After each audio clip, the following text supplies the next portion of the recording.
Yo, what's going down, Green Screen Entertainment fans? It's your favorite black reviewer with yet another review, and right now it's for the brand new movie that just hit theaters, Plane.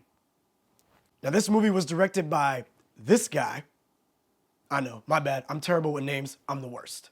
And it stars Gerard Butler, who you might remember from such classics like 2004's Phantom and his tour de force performance in The Bounty Hunter.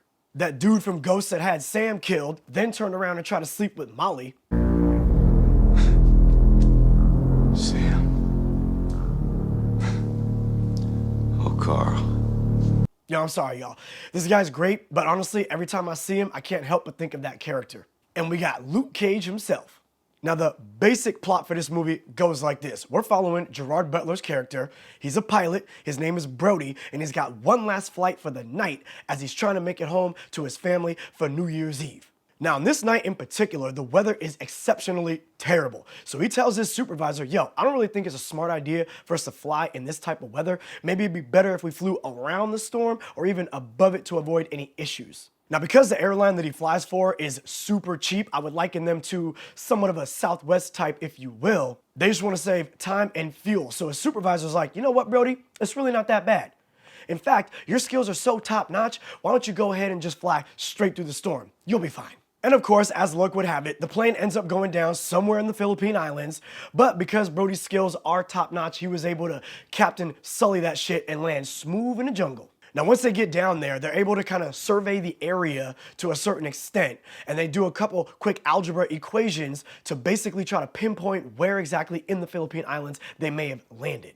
Now, once they realize where they are actually at in the Philippine Islands, they realize that the crash was actually the least of their worries because now they are in hostile territory with no official government or authorities, and they can be hunted at any moment. Damn! Once these terrorist-type individuals get wind that a plane went down, and it was a big plane at that, they go over there to see what's good. When they get there, they end up taking the passengers as hostage.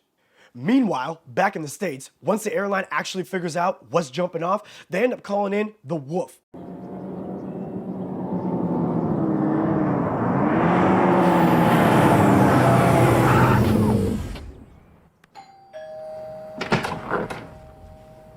I'm Winston Wolf. I solve problems.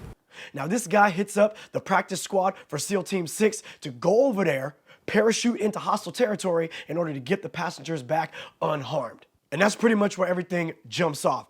Also, thrown into the mix, we got Mike Colter's character. Now, this dude is playing the guy that the CIA, FBI, or the US Marshals, and I can't really remember which exact group of initials it is, bring onto the plane last minute. And they tell Brody, yo, we finna commandeer the back half of this plane for this prisoner transport, and there ain't nothing you can do about it. And the captain asks, yo, is he dangerous? And the agent's like, I mean, he did commit murder like 15 years ago, but I'll keep my eye on him throughout the flight.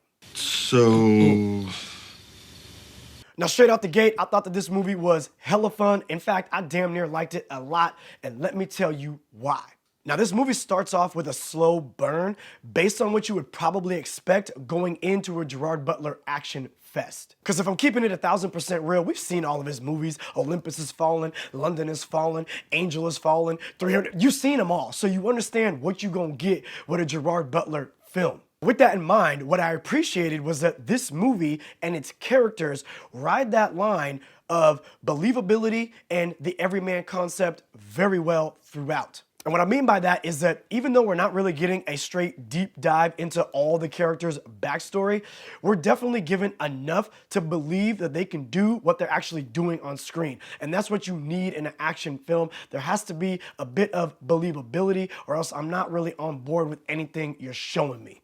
I mean, even looking back, I actually appreciate the pacing of this film as well, because going into it, again, Gerard Butler type film, I'm expecting action from minute one. There was a moment in the movie, maybe near the first or second act, can't remember exactly when, but where I was kind of like, all right, come on, it's about that time to pick it up. And then right as I was thinking that, boom, the movie picks up and it doesn't let up from that point on until the end. And I really enjoy when an action movie can take its time with the slow burn, building tension and suspense, and then in the end, reward us for our patience. Yo, I really appreciate that shit.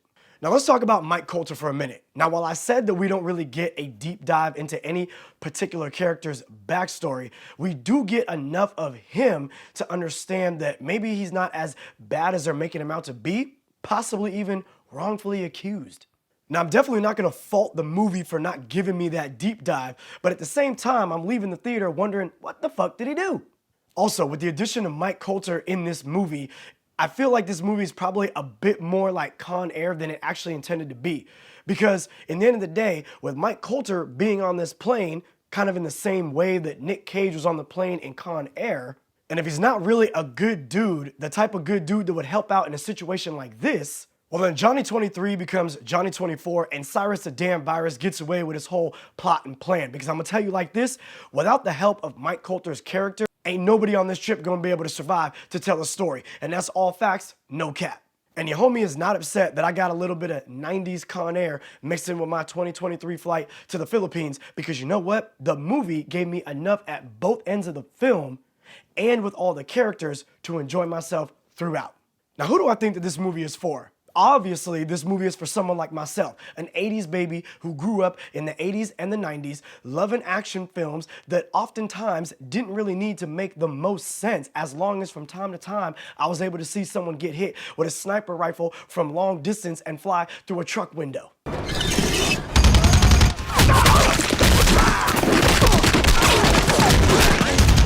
This movie to me is gonna be for someone who likes a bit of subtlety, a little bit of nuance, and a pinch of verisimilitude in their action films. So if you're someone that does like that 80s, 90s type action style, you like a nice slow burn in the beginning that's gonna give you a great payoff in the end, then I think you're gonna have a great time with this movie. Yo, I would definitely encourage y'all to go check this one out in the theater. If you go see it, do me a favor, comment below. Let me know what you think about the film, what you think about my review, and my on point and my off point. And also hit me up with your favorite Gerard Butler action film. Yo, he's got a ton of them, so there's a lot to pick from. Let's chop it up and see which one is gonna rise to the top. Now, while I got you here, do me a huge favor, hit that like button, hit that subscribe button. I much appreciate it. Thank you in advance. Your homie Jay Green, I'm gonna see you in the next one. I'm out.